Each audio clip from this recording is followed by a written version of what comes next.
The Adventure of the Mason, from the Alhambra by Washington Irving. There was once upon a time a poor mason, a bricklayer, in Granada, who kept all the saints' days and holidays, and Saint Monday into the bargain, and yet, with all his devotion, he grew poorer and poorer, and could scarcely earn bread for his numerous family. One night he was roused from his sleep by a knocking at his door. He opened it, and beheld before him a tall, meagre, cadaverous-looking priest. "Hark ye, honest friend," said the stranger. "I've observed that you are a good Christian and one to be trusted. Will you undertake a job this very night?" "With all my heart, Signor Padre, on condition that I am paid accordingly." "That you shall be, but you must suffer yourself to be blindfolded."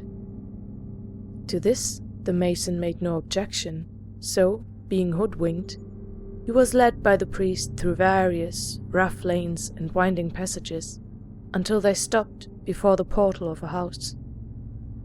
The priest then applied a key, turned a creaking lock, and opened what sounded like a ponderous door. They entered. The door was closed and bolted, and the mason was conducted through an echoing corridor and a spacious hall to an interior part of the building. Here the bandage was removed from his eyes, and he found himself in a patio, or court, dimly lighted by a single lamp. In the centre was the dry basin of an old Moorish fountain, under which the priest requested him to form a small vault, bricks and mortar being at hand for the purpose. He accordingly worked all night, but without finishing the job. Just before daybreak, the priest put a piece of gold into his hand, and having again blindfolded him, conducted him back to his dwelling. "Are you willing," said he, "to return and complete your work?" "Gladly, Signor Padre, provided I am so well paid." "Well then, tomorrow night at midnight I will call again." He did so, and the vault was completed. "Now," said the priest, "you must help me to bring forth these bodies that are to be buried in this vault." The poor mason's hair rose on his head at these words. He followed the priest, with trembling steps, into a retired chamber of the mansion, expecting to behold some ghastly spectacle of death, but was relieved on perceiving 3 or 4 portly jars standing in one corner. They were evidently full of money, and it was with great labor that he and the priest carried them forth and consigned them to their tomb. The vault was then closed, the pavement replaced, and all traces of the work were obliterated. The mason was again hoodwinked and led forth by a route different from that by which he had come. After they had wandered for a long time through a perplexed maze of lanes and alleys, they halted. The priest then put 2 pieces of gold into his hand. "Wait here," said he, "until you hear the cathedral bell toll for matins. If you presume to uncover your eyes before that time, evil will befall you." So saying, he departed. The mason waited faithfully, amusing himself by weighing the gold pieces in his hand and clinking them against each other. The moment the cathedral bell rang its matin peal, he uncovered his eyes and found himself on the banks of the channel, whence he made the best of his way home, and travelled with his family for a whole fortnight on the profits of his 2 nights' work, after which he was as poor as ever. He continued to work a little and pray a good deal, and keep saints' days and holidays from year to year, while his family grew up as gaunt and ragged as a crew of gypsies.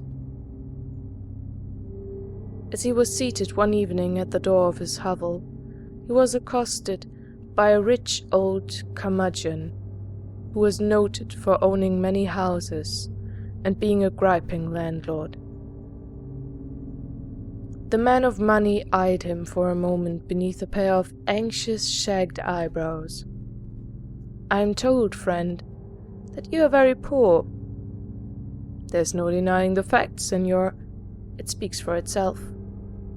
"I presume, then, that you will be glad of a job and will work cheap." "As cheap, my master, as any mason in Granada." "That's what I want. I have an old house fallen into decay, which costs me more money than it is worth keeping it in repair, for nobody will live in it. So I must contrive to patch it up and keep it together at as small expense as possible." The mason was accordingly conducted to a large deserted house that seemed going to ruin. Passing through several empty halls and chambers, he entered an inner court, where his eye was caught by an old Moorish fountain. He paused for a moment, for a dreaming recollection of the place came over him. "Pray," said he, "who occupied this house formerly?"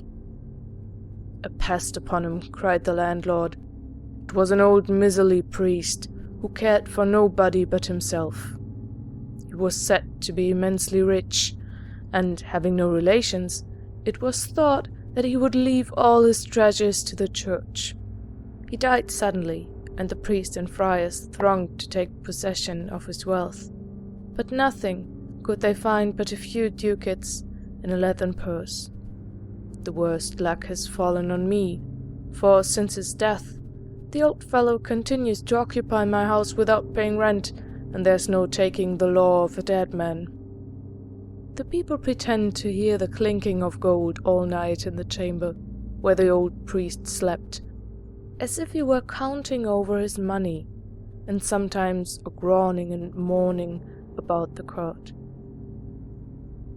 Whether true or false, these stories have brought a bad name on my house, and not a tenant will remain in it." "Enough," said the mason sturdily. "Let me live in your house rent-free until some better tenant present, and I will engage to put it in repair, and to quiet the troubled spirit that disturbs it. I am a good Christian, and a poor man, and am not to be daunted by the devil himself, even though he should come in the shape of a big bag of money." The offer of the honest mason was gladly accepted. He moved with his family into the house and fulfilled all his engagements. By little and little he restored it to its former state. The clinking of gold was no more heard at night in the chamber of the defunct priest, but began to be heard by day in the pocket of the living mason. In a word, he increased rapidly in wealth, to the admiration of all his neighbors, and became one of the richest men in Granada. He gave large sums to the church, by way, no doubt, of satisfying his conscience, and never revealed the secret of the vault, until, on his deathbed, to his son and heir. End of The Adventure of the Mason by Washington Irving.